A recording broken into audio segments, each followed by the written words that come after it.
48 hours to get this wolf woman across the border. You are not just a viewer, you are part of this story. Continue it at the link in the description. How many people would actually choose to be a hero if the price was a quiet life and a steady paycheck? Most of us like to believe we possess a hidden well of courage, but when the shadows lengthen and the law begins to knock on the door, that certainty usually evaporates. I spent my years fixing broken paws and stitching up farm dogs, never expecting to find a fugitive in my own backyard. If you find a wounded soul at your doorstep, do you call the authorities or do you reach for the medical kit? The answer defines who you are before the sun even rises. Question hook. The government does not call them people anymore. They are classified as biological anomalies with predatory instincts.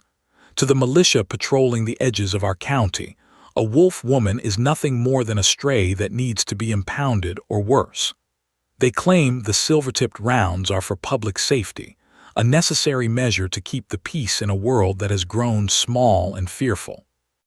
I never thought I would see the physical evidence of that cruelty until I saw the smoke-colored fur matted with dark crimson. Reality has a way of shattering your illusions with the cold weight of a metal casing. Shocking fact hook. The rain was coming down in thin, freezing needles when I found her curled in the corner of the outdoor kennel. She didn't growl or snap as I approached with my flashlight, her violet eyes merely tracking my movements with a weary sort of dignity. I could see the glint of metal embedded in her shoulder, a jagged piece of silver that hissed against her skin. My hands shook as I realized this wasn't an animal, but a woman who had lost everything except her pride. I carried her inside, her weight surprisingly light, and felt the heat of her fever through my navy scrubs. Mini-story hook. Neutrality is just another word for cowardice when the stakes are life and death. There is no middle ground when a blockade is being built 5 miles down the road and a person is bleeding out on your surgical table. You can follow the rules and watch a life flicker out, or you can break the law and find out what you are truly made of. Choosing to help is not a whim. It is a declaration of war against a system that has forgotten how to be human. Bold statement hook. I have always been better with creatures that cannot speak because they never ask for promises I might not be able to keep. My clinic was my fortress, a place where I could control the variables and ensure that every patient walked out on 4 healthy legs. But looking at Hesperia, I felt a terrifying crack in my own composure, a realization that my safe little world was a cage of my own making. I was afraid not of her, but of the person I would become if I turned her away. Vulnerability hook. The fluorescent lights of the surgery suite hummed with a sterile persistence as I worked to debride the jagged wound on Hesperia's forearm. She remained conscious throughout the procedure, her jaw set in a hard line, refusing the sedative I had offered with a sharp shake of her head. The silver had left a caustic, blackened ring around the entry point, a chemical burn that fought against her natural healing. I used a pair of fine forceps to extract the last shrapnel, dropping the tainted metal into a stainless steel tray with a sharp clink. Her skin was soft where the gray fur gave way to pale flesh, and I noticed the way her fingers curled into the edge of the table, though she never uttered a single cry of discomfort. My own breath hitched as I applied a cooling salve, watching the violet depths of her eyes stay fixed on the ceiling tiles above. Once the bandages were secure, Hesperia sat up with a slow, regal grace that seemed entirely out of place in a backwoods veterinary clinic. She adjusted the hem of her burgundy dress, pulling the fabric down over her leggings with a steady hand. "My family is gone," she said, her voice a low, melodic rasp that carried the weight of 1,000 miles. "I am all that remains of the High Pass pack, and your people do not care for remnants." I stood there, wiping my hands on a towel, struck by the lack of self-pity in her tone. She spoke of her status as a political refugee as if she were describing a weather pattern, a fact of nature that simply had to be endured. "You should have stayed in the kennel," she added, looking at me with a piercing intensity. "Helping me is a crime that carries a 20-year sentence." The chime above the front door startled me, the sound echoing through the quiet hallway like a gunshot. I motioned for Hesperia to stay put and hurried to the lobby, finding Charlotte standing there with her rain jacket dripping onto the linoleum. Her face was pale, her eyes darting toward the darkened windows. "Reid, you need to lock up and head home," she whispered, her voice tight with anxiety. "The militia just finished setting up a checkpoint at the bridge, and they are stopping every vehicle heading south. They're looking for someone from the north, a high-value target they say is dangerous." Charlotte gripped her car keys so hard her knuckles turned white, her warning coming from a place of genuine fear for my safety. I nodded, my heart hammering against my ribs, and thanked her for the heads-up before ushering her back out into the night. I returned to the surgery room to find Hesperia standing by the window, her silhouette tall and imposing against the glass. She had heard every word, her sensitive ears picking up the conversation I had hoped to keep from her. "I have a small living space in the attic," I told her, pointing toward the narrow staircase behind the pharmacy shelves. "It's not much, but there are no windows and the door bolts from the inside. There is bread and some dried meat in the kitchenette." I watched her process the offer, her posture shifting from defensive to something more curious. "Why are you doing this, Reid?" she asked, using my name for the first time. "I am a stranger, a beast in the eyes of your law, and you are risking your entire life for a night of shelter."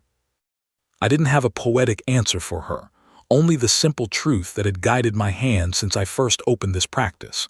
"I don't like seeing things in pain," I replied, picking up a stray piece of gauze from the floor.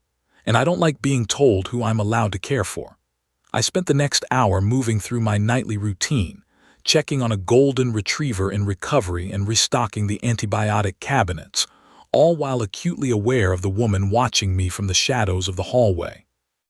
Hesperia moved with a silent fluidity, her digitigrade stance making her footsteps nearly noiseless on the hard floors. She watched the way I handled the animals, her expression softening as she saw the gentleness I afforded even the most difficult patients. There was a strange peace in the clinic, a bubble of calm that felt increasingly fragile as the minutes ticked toward midnight. By the time I finished my rounds, the only light remaining was the concentrated beam of the surgical lamp, casting long, dramatic shadows across the room. Hesperia stood near the edge of the light, the burgundy of her dress appearing almost black in the gloom. "The border is 60 miles from here," I said, leaning against the counter and looking at her directly. "If the main highway is blocked, we'll have to take the old logging roads through the ridge. It'll be a rough drive, and we have to be across before the sun comes up on the second day. That's when the federal sweep begins." Hesperia took a step forward, her violet eyes shimmering with an emotion I couldn't quite name. "You would truly drive me?" she asked, her voice barely a whisper. I reached out, my hand hovering near hers for a second before I committed, my fingers brushing against the soft fur of her forearm. "I'll get you there," I promised, and for the first time I saw the regal mask of the wolf woman slip, revealing the flickering hope beneath. The heavy garage door of the clinic groaned as I hauled it upward, revealing the silver-gray mist of a pre-dawn morning. Hesperia stood by the workbench, her posture rigid as she watched me haul crates of saline and emergency trauma kits into the bed of my rugged pickup truck. We worked in a rhythmic, desperate silence, lining the floor of the truck bed with thick moving blankets and crates of heavy equipment to create a narrow, hidden void where a person could lie flat. My hands shook slightly as I tightened the tie-down straps, the nylon webbing biting into my palms. I could feel her violet gaze tracking my every movement, assessing the strength of the vehicle and the resolve in my shoulders. We were preparing for a siege, turning a utilitarian farm vehicle into a blockade runner, and the weight of the coming hours felt like a physical pressure against my chest. A pair of headlights cut through the fog, splashing yellow light across the gravel driveway. I froze, my hand darting toward the heavy wrench on the bumper, but the familiar rattle of an old diesel engine signaled that it was only Marilyn. She climbed out of her rusted flatbed, her face a map of deep lines and unspoken worries, carrying 2 heavy red plastic fuel cans. She didn't ask why I was loading medical supplies at 4 in the morning, or why a tall, regal woman with slate-gray fur on her arms was standing in my shadow. Marilyn simply set the cans down with a heavy thud and pulled a crumpled, hand-drawn map from her coat pocket. "The main arteries are crawling with those militia boys," she said, her voice like grinding stones as she pointed to a series of jagged lines representing the ridge. "Take the old timber trails behind the quarry. They haven't patrolled those since the heavy rains washed out the culverts." She looked at Hesperia, a brief nod of respect passing between the two women, before she turned and disappeared back into the mist without another word. Hesperia moved toward the passenger side of the truck, but her knees buckled for a fleeting second, a sharp reminder of the silver poisoning still coursing through her system. I was at her side instantly, my hand steadying her elbow as she leaned against the cold metal of the door. Her pride was a tangible thing, a shimmering barrier that made her flinch at the necessity of my help. "I am not a cub to be carried," she murmured, though her breath was shallow and her face was drawn with exhaustion. I didn't argue, simply holding the door open and offering a heavy wool blanket I had pulled from the linen closet. "Wrap this around your shoulders and tuck your legs in," I instructed, my voice low and firm. "If we pass a patrol, you need to look like a pile of laundry or a sleeping hiker."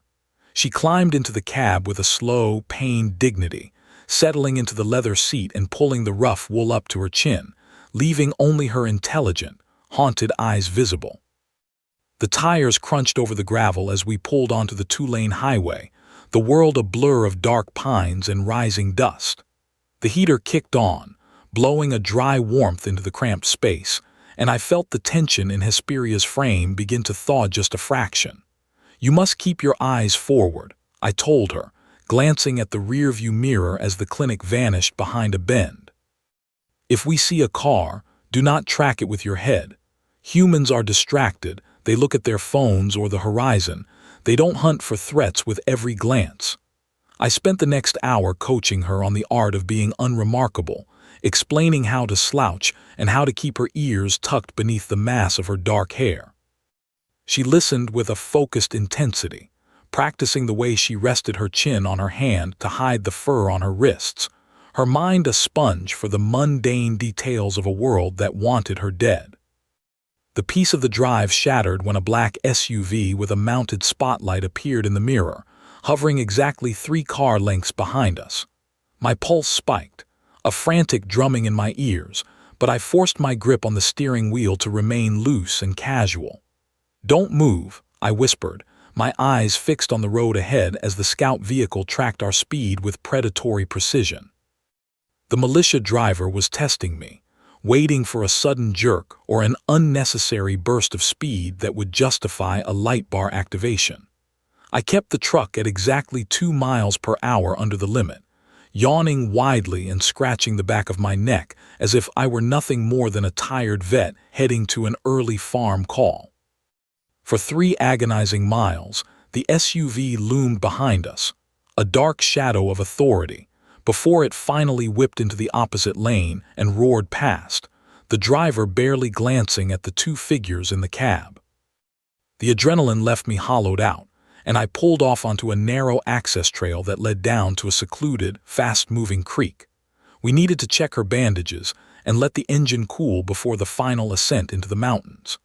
Hesperia climbed out of the truck, her movements more fluid now that the immediate danger had passed, and walked toward the water's edge. The morning sun was finally breaking through the canopy, catching the violet in her eyes and making them glow like amethyst. "My father was the warden of the high pass," she said suddenly, her voice catching on the memory.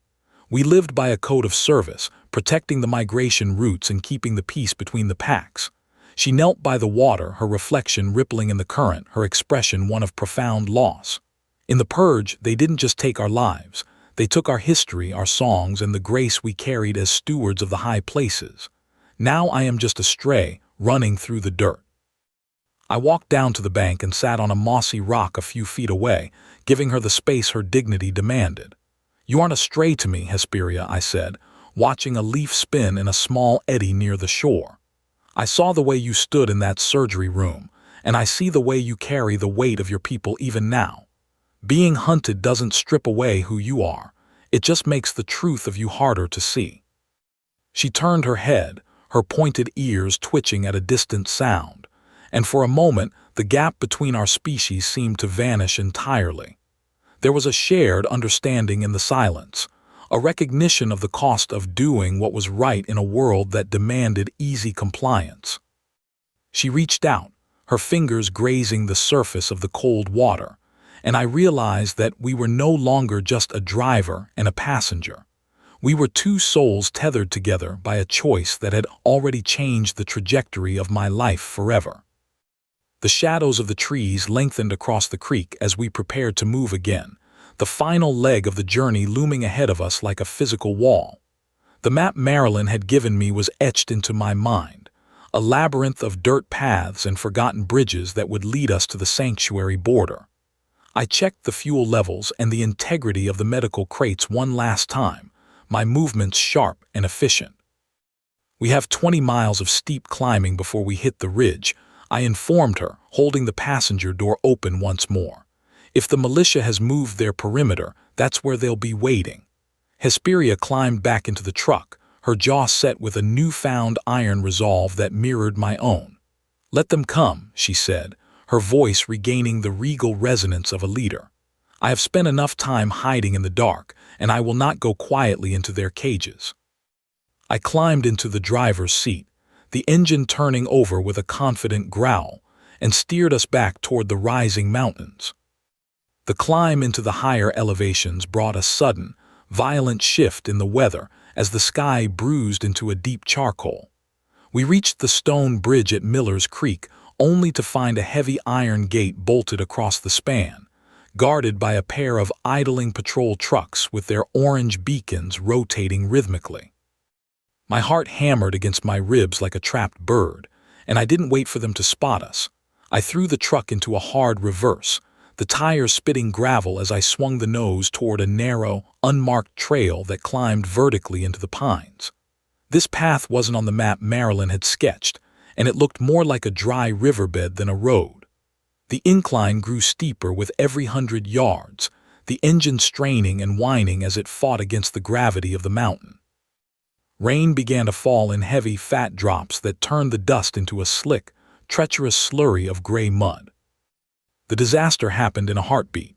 I tried to steer around a fallen hemlock, but the rear passenger tire lost its bite on the sludge, and the back end of the truck slid sideways with a sickening lurch. We came to a rest at a sharp angle, the chassis bottomed out in a deep, water-filled ditch. I slammed my palm against the steering wheel, a curse escaping my lips as the wheels spun uselessly, spraying mud high into the surrounding brush. Hesperia didn't hesitate. She threw her door open and stepped out into the downpour, the burgundy fabric of her dress instantly darkening with moisture.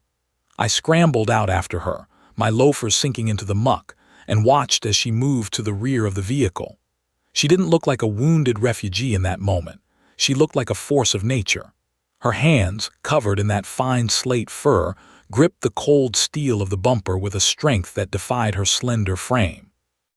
"Push when I give the signal," she commanded, her voice cutting through the roar of the rain. I jumped back into the driver's seat, shifting into low gear and feathering the gas as I watched her in the side mirror. She braced her legs, her digitigrade stance giving her incredible leverage against the slippery earth, and her muscles coiled with a visible, raw power. On her shout, I floored it. The truck groaned, the metal protesting, but Hesperia let out a low, guttural growl of exertion and literally lifted the back of the truck out of the hollow. The tires caught a patch of solid rock, and the vehicle surged forward onto the trail. I hopped out to check on her, finding her leaning against a tree, her chest heaving and her violet eyes bright with the physical toll of the effort. She wiped a smudge of mud from her cheek, her dignity intact despite the soaked clothes and the exhaustion. As we crested the next ridge, I pulled the truck under the thick canopy of a cedar grove to consult the compass. My blood ran cold when I looked down at the valley below through my binoculars. The militia hadn't just stayed on the main roads. They had moved their entire search grid. I could see the flickers of flashlights and the steady crawl of headlights forming a loose semicircle that was slowly closing in on our exact coordinates. "They aren't just patrolling anymore," I whispered, the realization sinking in like a lead weight. They've established a pincer movement, and we are driving straight into the center of the trap.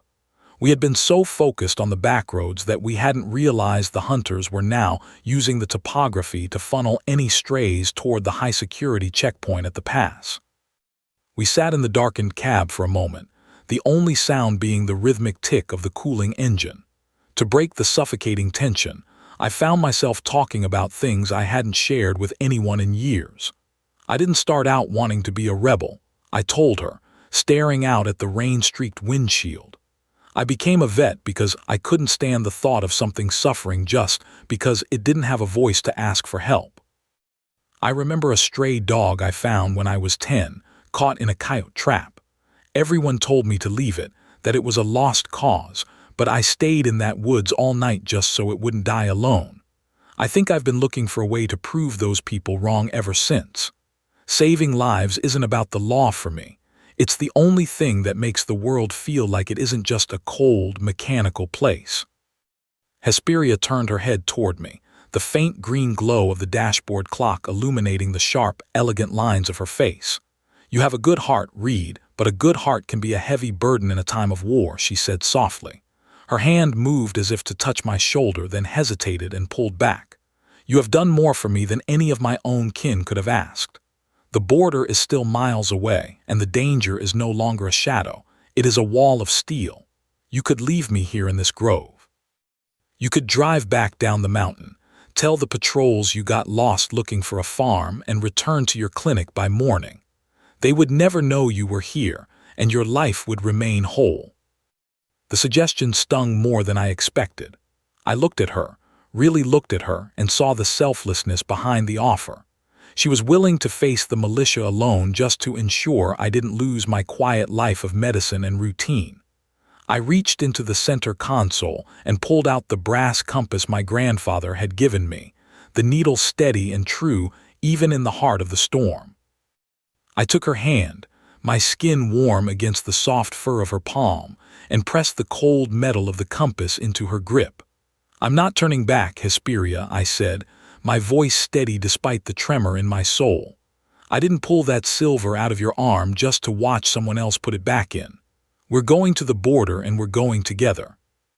She closed her fingers over the compass, her violet eyes shimmering with a mixture of gratitude and a fierce, renewed hope. The dashboard light flickered as a surge of electricity hummed through the truck's aging wires, casting long, dancing shadows across our joined hands. For a heartbeat, the fear of the militia and the weight of the blockade vanished, replaced by a singular, defiant purpose. I put the truck back into gear, the engine responding with a low, determined rumble that echoed the resolve in my chest.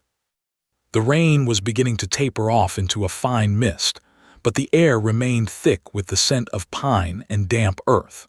We began the final descent toward the valley floor, where the lights of the high-security zone waited like a row of predatory teeth against the dark horizon.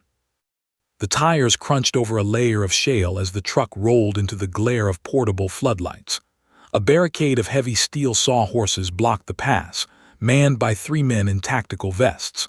One of them, a thick-necked commander with a permanent scowl, stepped forward and held up a flat palm. I felt Hesperia tense beside me, her breath hitching as she instinctively began to coil her muscles. I reached over, placing a grounding hand on her knee, and whispered for her to stay low. The commander tapped a heavy flashlight against my driver's side window, the sound echoing like a gavel. I rolled the glass down, letting the biting mountain air fill the cab. He didn't offer a greeting, merely leaning in to scan the interior with a beam that felt like a physical probe. "I need to see your veterinary transport permits and your identification," he barked, his voice raspy from shouting over the wind. I kept my hands visible on the steering wheel, my expression a mask of professional boredom even as my heart hammered against my ribs. "I'm just heading to the emergency clinic in the next county with a load of supplies and some sedated livestock," I replied, handing over my laminated badge with a steady hand. Just as the commander began to circle the vehicle with a suspicious squint, a bright set of headlights swung into the clearing from the opposite direction. A familiar silver SUV screeched to a halt, and Charlotte stepped out, her heels clicking sharply against the asphalt. She looked every bit the high-powered local councilwoman, her chin tilted at an angle that demanded immediate attention. "What on earth is the delay here?" she demanded, marching toward the commander before he could reach my truck bed. "I have a town hall meeting in 40 minutes, and this blockade is a logistical nightmare for my constituents." The commander blinked, caught off guard by her sheer audacity and the weight of her political standing in the district. Charlotte didn't give him a chance to recover, launching into a lecture about zoning laws and the misuse of emergency powers.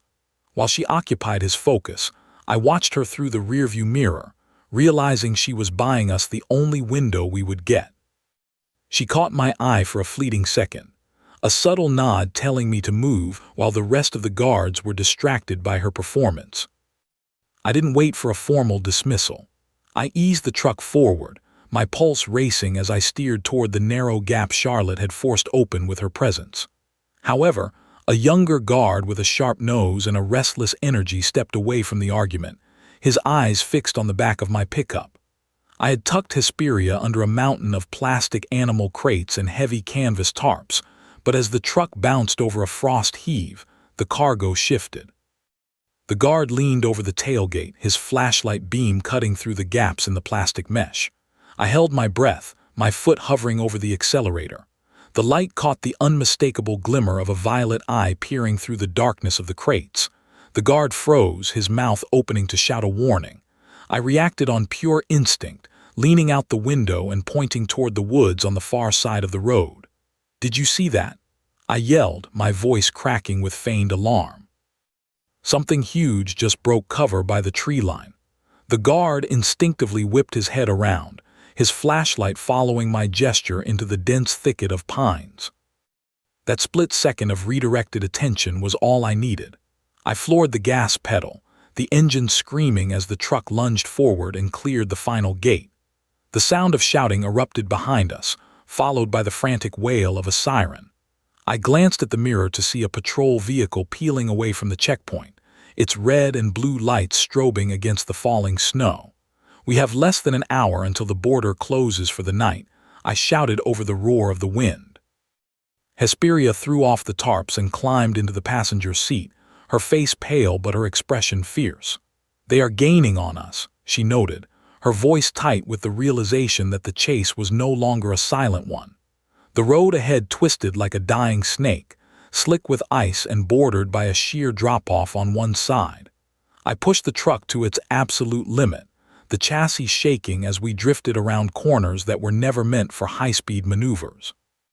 The headlights of our pursuers grew larger in the glass, a constant reminder that our margin for error had vanished.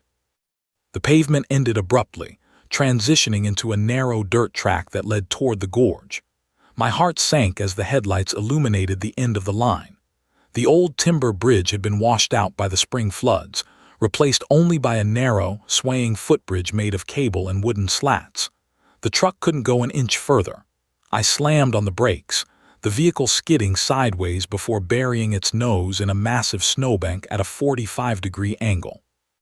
The impact jolted us, but the heavy snow acted as a perfect barricade, blocking the narrow trail for any vehicle behind us. "Out now!" I yelled, grabbing my medical bag from the floorboards. We scrambled out of the wreckage just as the patrol car rounded the final bend, its tires screeching as the driver realized the road was blocked by my mangled truck. We didn't look back, plunging into the dark fringe of the forest, our boots crunching through the crusty snow as we sprinted toward the sanctuary line. We reached the edge of the ravine where the footbridge hummed in the wind. On the far side, the silhouettes of the neutral zone guards stood beneath a lone flickering lamp, their rifles held at low ready. They were the only thing standing between Hesperia and a life of cages. I grabbed the cold steel cables, steadying the bridge as she stepped onto the wooden planks. The militia had reached the snowbank now, their flashlights dancing through the trees like angry fireflies. "You have to go," I told her, my breath coming in ragged gasps. Hesperia stopped in the center of the swaying bridge and turned back to me. The moonlight caught the slate-gray fur on her cheeks and the deep, soulful violet of her eyes. "You risked everything for a stranger, Reid," she said, her voice a warm resonance against the cold. "You gave me back my soul when I thought it was lost. One day, when the world is quieter, come to the border. I will be looking for you." She reached out, her hand brushing mine one last time, a touch that felt like a promise etched in skin and fur. She turned and ran the rest of the way, her movements fluid and regal even in the face of the encroaching storm. The sanctuary guard stepped forward, forming a wall of gray uniforms around her as she crossed the invisible line of the border. I stood on the swaying bridge, watching until she was nothing more than a shadow disappearing into the safety of the northern pines. A moment later, the militia burst through the brush, their boots thudding on the riverbank. They skidded to a halt at the edge of the gorge, their weapons raised, but they were too late. The commander glared at me, his face twisted in a mask of impotent rage as he realized the jurisdiction ended at the water's edge. I stood my ground, my hands empty and my head held high, the weight of the medical bag a comfort at my side. I knew the legal consequences would be severe, that my clinic might be gone by morning, but as I looked across the dark water, I felt a lightness in my chest I hadn't known in years. A month passed in a blur of depositions, hearings, and the quiet labor of rebuilding a life in the wake of a scandal. I sat on the porch of my small cabin, the evening air smelling of damp earth and the first hints of spring. A thick envelope sat on the table beside me, delivered by a courier who hadn't stayed to talk. Inside, there were no words, only a small piece of parchment folded around a single, pressed wildflower. It was a species that only grew in the high meadows of the sanctuary, its petals a vibrant, defiant shade of violet. I held the delicate bloom in my palm, feeling the texture of the dried stem against my thumb.